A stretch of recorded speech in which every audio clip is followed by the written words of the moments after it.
저와 여러분들의 신앙의 생활, 또 믿음의 삶이라고 하는 것은 날마다 성장해야 합니다. 만약에 저와 여러분들이 하나님을 믿고 성전 안에서 기도하고 예배를 드림에도 불구하고 저와 여러분들의 믿음과 신앙이 성장하지 못한다고 한다면 거기는 분명한 무슨 이유가 있을 겁니다. 그리고 식물이 왜 자라지 않죠? 영양분이 부족하다든지 또는 병이 들었기 때문에 자라지 않겠죠. 우리들의 자녀들이 진급주의를 맞이합니다. 진급주의라는 것은 우리 연합감리교회가 우리 자녀들 계약하는 그 즈음에서 진급주의를 만들어서 자녀들이 한 학년씩 진급하는 것을 축하하고 또 환영하면서 그들을 격려하면서 함께 드리는 예입니다. 이러한 우리들의 자녀들이 한 학년씩 올라갔는데도 우리 부모님들이 그 자녀들이 성숙해 가는 것만큼 영적인 또 신앙적인 생활이 성장하지 않고 자라지 않는다고 한다면 우리 자녀들에게도 먼저 부끄러울 겁니다. 사랑하는 성도 여러분, 이 진급주의를 지낼 때마다 내 믿음과 신앙이 얼마만큼 성장하는가 우리가 그것을 잘 마음에 염두에 두시고 절대로 자녀들에게 부끄러움이 없는 신앙생활을 감당하시는 여러분들 되셔서 자녀들이 잘못 나가고 삐뚤어 나갈 때 오늘 우리 전도사님께서 말씀하신 것처럼 세상적인 지식으로 가르치는 것이 아니라 하늘에서 하나님께서 주시는 지혜로 우리 자녀들을 잘 격려하고 위로한다고 한다면 저와 여러분의 자녀들에게 큰 희망과 그 비전이 있을 일이라고 저는 그렇게 분명히 확신을 합니다. 오늘 제 예배는 말씀은 굉장히 깁니다. 제가 8페이지 정도까지 이 말씀을 준비했는데 오늘 벌써 제가 설교를 마무리해야 되는 그런 시간에 와 있습니다. 그래서 여러분 제 설교 원본은 인터넷에 올라가 있습니다. 인터넷에서 원본을 보시고 오늘 요약해서 엑기스만 여러분들에게 전하도록 하겠습니다. 오늘 본문의 말씀의 배경은 이스라엘 백성들이 가나안 땅에 정착하고 살다가 하나님과 멀어지는 삶 속에서 하나님께서 이 백성들에게 수 없는 많은 선자들을 보내주시면서 너희들 지금 잘못 살고 있다. 죄악을 행하지 말라.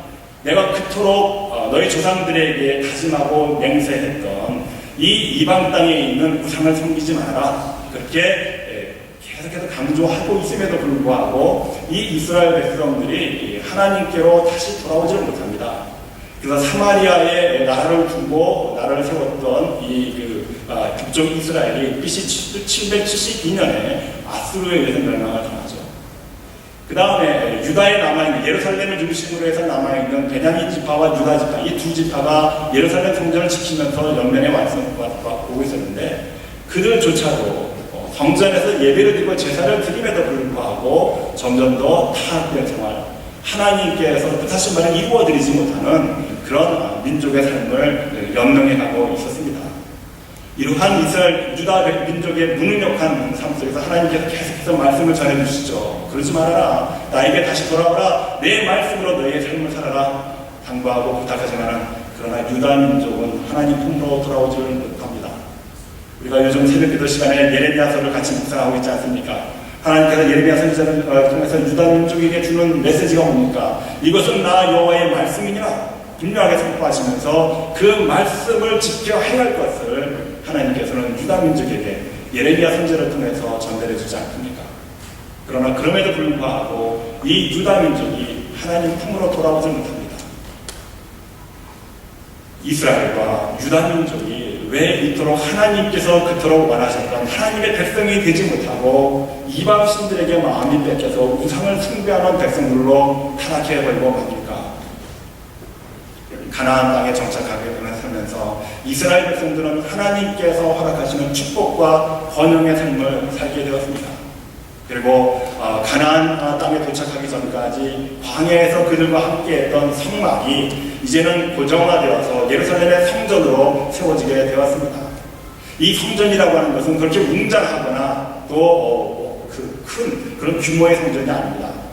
그저 제사장이 들어가서 하나님 앞에 드리는 제사를 집례하고 백성들의 죄를 사죄하기 위해서 제사를 드리는 정도의 그런 성전의 규모입니다. 이 성전에는 수없이 많은 백성들이 나와서 예배를 드릴 수 있는 장소가 아니었습니다. 이에 비해서 이 가나안 땅에 정착하면서 살았던 이 이스라엘 민족이라든지 유다 백성들이 이방 신들에게 마음을 빼앗긴 이유가 그 웅장함과 규모 때문이었습니다. 바로 바빌론의 포로로 붙잡혀 갔을 때도 이 이 바벨론 성전 안에 있는 그 기둥이 수많은 장정들이 팔을 벌려서 몇 사람이 그 팔을 들어도 다 하지 못하는 그런 엄청난 규모의 성전에서 산당에서 자신들이 섬기는 우상을 숭배하고 있었던 그런 모습을 경험하게 됩니다. 이렇게 될 때 이스라엘 백성들의 마음 가운데는 우리가 이 애굽에서 손에서 벗어나서 이 가나안 땅에 인도하신 우리 하나님, 그래서 그 하나님이 영원히 우리와 함께 하시기 위해서 우리가 성전을 짓고 거기서 예배를 드려왔는데, 이방신들을 보니까 이 엄청난 규모, 웅대한 규모 속에서 예배를 드리는 그런 분위기 속에 이 이스라엘 백성들이 압도를 당하게 됩니다. 마음을 빼앗기게 됩니다. 거기다가 이스라엘 민족이 아스리아라고 하는 이방 민족에게 참패를 당하고 무너져 버리고 합니다. 그리고 140년 뒤에는 이 유다 민족도 결국은 몰락해가는 그런 상황 속에서 하나님께서 이 유다 백성의 죄악으로 말미암아 바벨론이라는 나라를 일으켜서 느부갓네살 왕을 통해서 심판하고 결국은 이 백성들을 포로로 붙잡아갑니다. 자, 포로로 붙잡혀간 이 유다 민족들이 이 바벨론 민족이 섬기는 그 우상을 숭배하는 그 산당에서의 예배를 보니까 엄청나거든요. 웅장하거든요. 수많은 사람들이 모여서 자기들이 모시는 그 신들을 찬양하고 있거든요. 그에 비해서 자신들을 이제까지 인도했던 하나님의 모습을 보게 되었습니다. 초라하고 이래라 저래라 맨날 제사 드리는 것만 원하시는 그런 하나님. 이렇게 생각하니까 자신들이 섬겼던 하나님과 이방 신들을 섬기는 이 우상 숭배를 따져보니까 그렇지, 우리 민족이, 이 백성들이 이 포로로 붙잡혀와서 이 고생을 할 수밖에 없는 이 원인이 우리 하나님이 정말 참담한 패배를 가고 있기 때문이라고 하는 그런 마음의 생각이 굳혀가기 시작되었다는 것이죠. 하나님께서는 이스라엘 백성들이 하나님 품으로 다시 돌아오고 하나님과 언약된 말씀을 지켜 행하기를 간절히 바라고 원했지만, 그러나 한 번 마음을 빼앗긴 백성들은 그 하나님의 뜻을 저버리고 계속 죄악된 삶 속에서 우상을 숭배하는 그런 삶으로 자신들의 삶을 채워나갔습니다. 그렇게 될 때 하나님께서는 마지막으로 심판의 경고로 바벨론을 통해서 이 나라를, 예루살렘을 멸망시키겠다 말씀하시면서 그러한 이 멸망의 때를 맞이하게 되는 그런 순간, 이러한 삶 속에서 하나님께서는 세워주시는 이사야 선지자를 다시 이 예루살렘, 이 유다 민족에게, 유다 백성들에게 말씀을 주시기 위해서 보냅니다. 오늘 본문의 말씀은 이와 같은 하나님께서 유다 백성을 염두에 두면서 비록 멸망을 선포했지만은 그럼에도 불구하고 다시 선지자의 말씀을 듣고 그들이 회개하고 하나님께로 다시 돌아오면 내가 너희 죄를 사해 주겠다고 확실하게 약속하셨습니다. 자, 이런 상황 속에서 오늘 우리가 함께 기록한 성경의 본문의 말씀은 하나님께서 사용하시는 이 종은 어떤 종인가에 대한 모습을 우리에게 보여주고 있습니다. 자, 진급주의. 주보를 첫 페이지부터 마지막 페이지까지 보더라도 지금 온통 저와 여러분들이 믿음과 신앙의 성장과 성숙함이 있어야 됩니다 강조하면서 한 주간의 주보를 제가 채웠습니다. 자, 그렇다고 한다면 저와 여러분들이 성장해야 할 신앙과 믿음의 목표는 어디에 있는 것입니까? 다시 말씀드리면 저와 여러분들이 믿음이 성장한다, 저 사람은 참 믿음이 좋다라고 얘기할 때 그 믿음이 좋은 것, 신앙이 성장한다는 것은 어떤 의미를 담고 있는 것입니까? 무엇이 우리들의 믿음과 신앙의 목표가 되어야 합니까? 이 문제에 대해서 사도 바울이 우리에게 이렇게 설명해주고 있죠. 우리가 다 하나님의 아들을 믿는 것과 아는 일에 하나가 되어 온전한 사람을 이루어 그리스도의 장성한 분량이 충만한 데까지 이르리라. 저와 여러분들의 신앙과 믿음의 목표는 그리스도 예수, 우리를 구원하신 그리스도 예수의 믿음의 장성한 분량에 이르기까지라고 하는 것을 우리는 늘 마음에 염두를 두고 명심하면서 살아야 한다는 것이죠. 저와 여러분들의 고울은 우리 자녀들이 이제 4년 하이스쿨 가서 열심히 공부해서 좋은 대학 가기를 원하는 대학의 목적이라고 한다면 저와 여러분들의 신앙의 삶의 목적, 신앙생활의 목표는 그리스도 예수, 장성한 믿음의 분량에 이르도록 우리가 거기까지 가야 한다는 것입니다. 제가 목회하면서 많은 사람들에게 질문을 받습니다. 목사님, 성령을 받는다는 것은 무엇입니까? 성령을 어떻게 받습니까? 내가 성령을 받았는지 안 받았는지 무엇으로 확인될 수 있습니까? 그런 질문을 많이 받습니다. 사랑하는 성도 여러분, 성령이라고 하는 것은 너무 어려운 것이 아닙니다. 하나님의 영입니다. 하나님의 영을 내가 어떻게 받는가? 우리를 구원하신 그리스도 예수의 믿음의 장성한 분량에 이르도록 노력할 때 하나님께서는 그 노력하는 자의 삶, 신앙의 삶 속에서 우리를 도우시겠다고 약속하셨거든요. 어떻게 도우는가? 눈에 보이지 않는, 우리가 만질 수 없는 그 하나님께서 우리를 도우심을 무엇으로 증명합니까? 하나님의 영, 하나님의 기운이 저와 여러분들을 돕는다는 겁니다. 어떻게 할 때? 그리스도 예수의 장성한 믿음의 분량에 이르도록 우리가 신앙생활하면서 최선을 다할 때, 노력할 때 하나님께서는 우리를 도우신다는 겁니다. 그 기운, 그것이 바로 성령인 것이죠. 그러니까 저와 여러분들 삶의 신앙의 목표는 다시 말씀드리면은 그리스도를 본받아 살아가는 것이 우리 신앙인들의 영성인 것을 명심하시는 여러분들이 되시기를 바랍니다. 무엇을 이루기 위한 신앙 성장에, 무엇을 이루기 위한 믿음의 분량에 이르는 그러한 목표인가? 그리스도 예수의 삶과 저와 여러분들이 무관하지 않다는 것을 오늘 본문 말씀 속에서 이사야 선지자는 우리에게 그대로 보여주고 있습니다. 자신이 유다 백성들에게 파송되어질 때 어떻게 이 말씀을 전달할 것인가에 대한 내용들이 바로 자기 다음에 오실 이 이스라엘 백성을 구원할 메시아의 모습을 우리에게 일러주고 있는 것을 우리는 또한 발견할 수 있어야 한다는 것이죠. 이사야 선지자는 우리를 구원하신 예수 그리스도이든지 누구인가에 상관없이 그 내용은 하나님께서 보내심을 받은 사람을 통해서 하나님의 뜻을 증거하기 위함인 것을 우리들이 염두에 두어야 한다는 것이죠. 자, 그렇다고 한다면 이러한 유다 백성의 위기의 때에 하나님께서 보내주신 이사야 선지자는 어떤 삶의 모습인가를 우리에게 보여주겠습니다. 4절 말씀에 보면은 주 여호와께서 학자의 혀를 내게 주셨다. 학자의 혀. 여기서 제가 먼저 여러분들에게 말씀드리고 싶은 것은 이 학자라는 말보다 사실은 이 림무딤이라고 하는 이 히브리 말은 제자라는 뜻입니다. 무엇을 배우는 사람, 무엇을 훈련받는 사람. 그래서 우리말 번역이 약간 좀 잘못됐다고 그렇게 생각합니다. 학자보다는 제자가 맞습니다.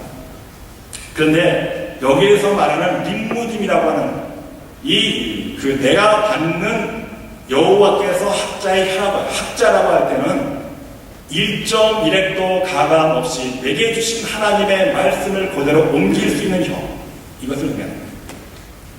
하나님께서 나를 통해서 보내시는 곳에 하나님의 말씀을 한마디도 빼놓지 않고 그대로 전달할 수 있는 그런 능력을 하나님께서는 나에게 주셨다는 겁니다. 그러면은 하나님께서 왜 이와 같이 이사야 선지자에게 학자의 혀를 주셔서 세상에 보내셨는가? 그 뒤에 말씀이 나로 궁핍한 자를 말로 어떻게 도와줄 줄 알게 하시고, 우리가 지난주에 피곤한 자에게 무능한 자에게, 피곤한 자에게는 힘을 주시고 무능한 자에게는 힘을 더하여 주신다고 말씀을 우리가 함께 나눴습니다. 오늘 이스라엘 백성들이 왜 피곤합니까? 왜 궁핍을 당해야 합니까?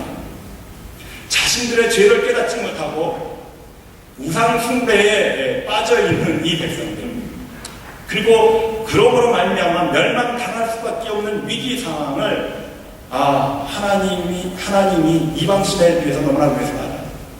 이방신이 저토록 강하니까 하나님이 우리를 인도하시지 못하겠지. 하나님의 능력이 한계가 다른 거지. 이러한 삶 속에서 생활하다 보니까 무력한 삶을 살아갈 수밖에 없는 것이죠.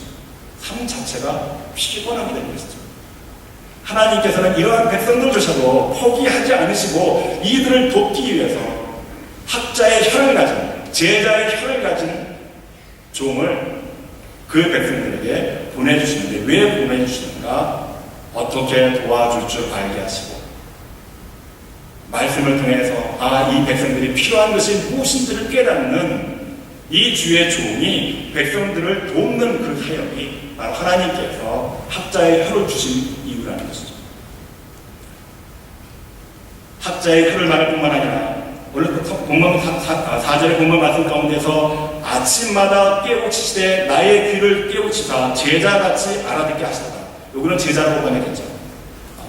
둘의 말씀에 대한 일관성을 갖기 위해서라도 앞의 말씀은 학자보다는 제자가 더 옳다고 저는 생각합니다.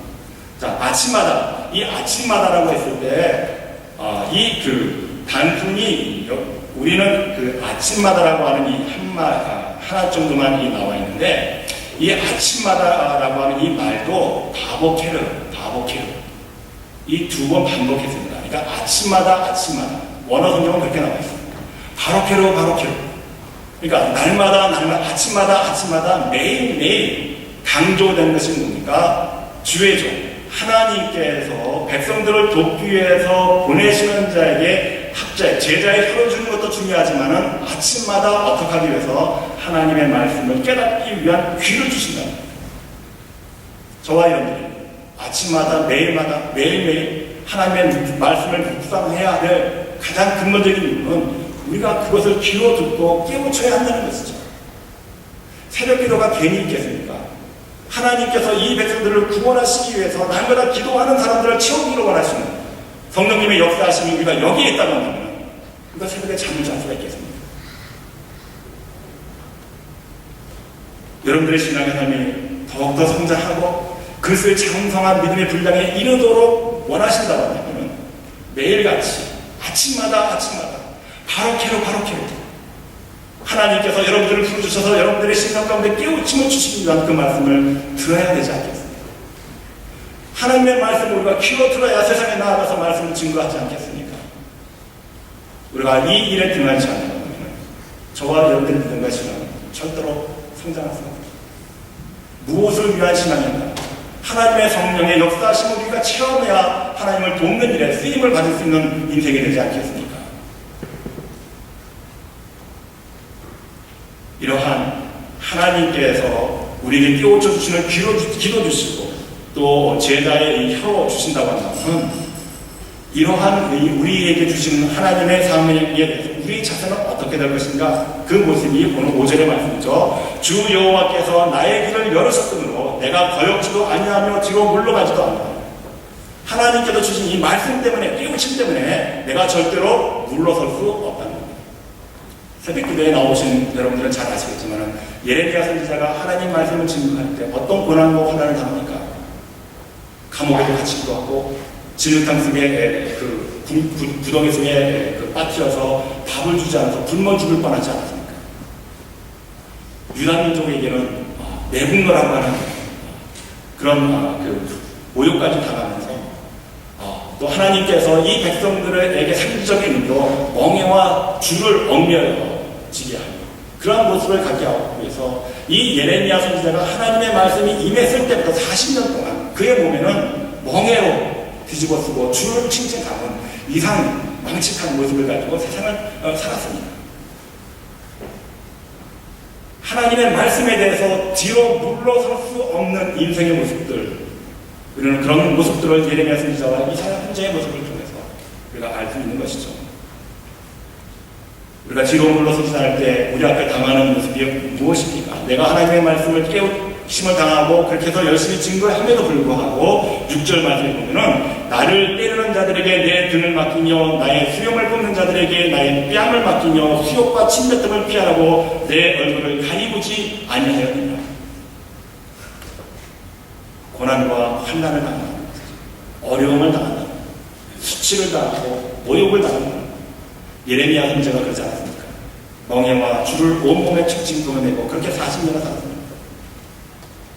하나님의 말씀을 증거하는 이 일 하나 때문에 전념하고 뒤로 물러서지 않았기 때문에 그런 목숨의 위협을 수없이 당했습니다.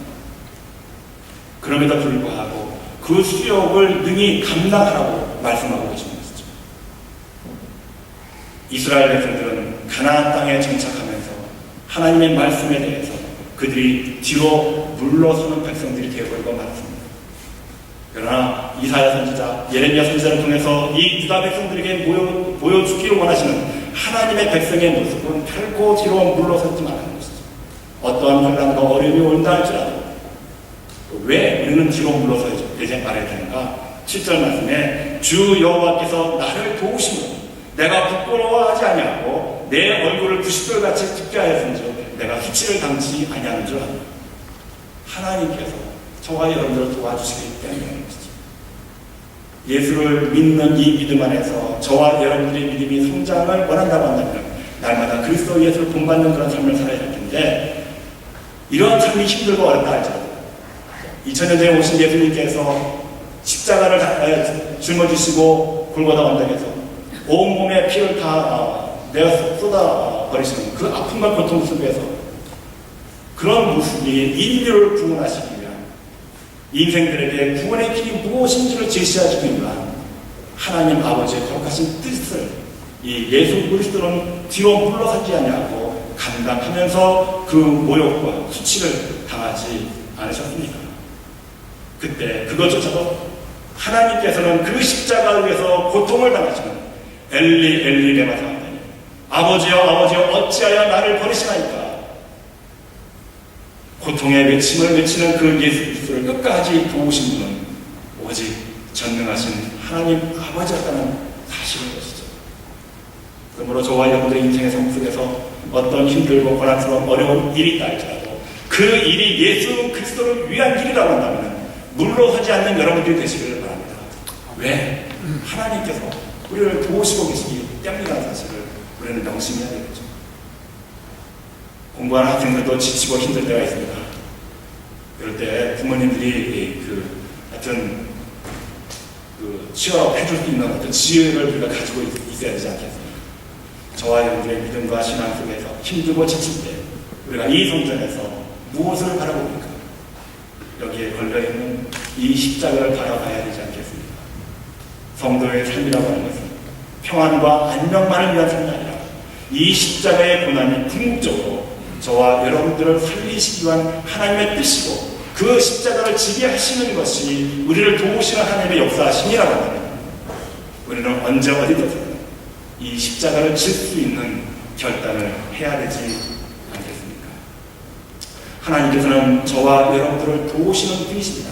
하나님께서 저와 여러분들을 도우시기 때문에 우리는 이 도우심에 힘입어 우리의 믿음과 신앙을 좀 더 성숙하고 성장시켜 나가야 되지 않겠습니까? 궁극적으로는 저와 여러분들이 또 하나의 예수 그리스도가 되어서 이 땅에서 그 주님께서 우리에게 주신 삶을 통해서 이 세상을 구원해야 할 책임과 능력이 우리에게 있지 않겠습니까? 9절 말씀에서도 우리의 영적 성장을 위해서 주 여호와께서 나를 도와주신다고 거듭해서 강조하고 있습니다. 오늘 우리가 예배를 시작하면서 시편과 주님의 기도를 드릴 때 시편 말씀에 나와 있는 시편 84편의 말씀이 무엇입니까? 성소에서 있는 자를 하나님께서는 도우신다고 했습니다. 성소에 거하는 자에게 하나님께서는 힘을 주시고 복을 주신다고 약속하셨습니다. 그 힘, 그 복을 어떻게 주십니까? 복을 얻어 더하여 주신다고 말씀하셨습니다. 그렇죠? 얼마나 신나는 말씀드립니까? 사랑하는 성도 여러분, 이 뜨거운 무더운 여름철에 저와 여러분의 믿음과 신앙이 좀 더 성숙해지기 위해서 하나님의 도우심을 구하시는 여러분들이 되시기를 바랍니다. 도우심은 어느 때 오는가? 내가 예수 그리스도의 삶을 감당하겠습니다. 어떠한 고난의 삶이라도 내가 물러서지 않냐고 하나님께서 내 심령을 통해서 깨우쳐 주신 이 기회에 들려주신 그 말씀을 가지고 세상에 나아가서 이 말씀을 내가 사람들에게 증거하겠습니다 라고 마음의 결단을 하게 될 때 하나님께서는 이 성전에서 여러분들을 도우시는 역사가 나타나게 될 줄로 믿습니다. 아멘. 이 능력이 바로 성령의 충만함입니다. 이 성령의 충만함으로 세상에 나아가십니다. 복되고 승리하시는 여러분들의 삶이 되시기를 주 이름으로 간절히 축원합니다. 기도하시겠습니다.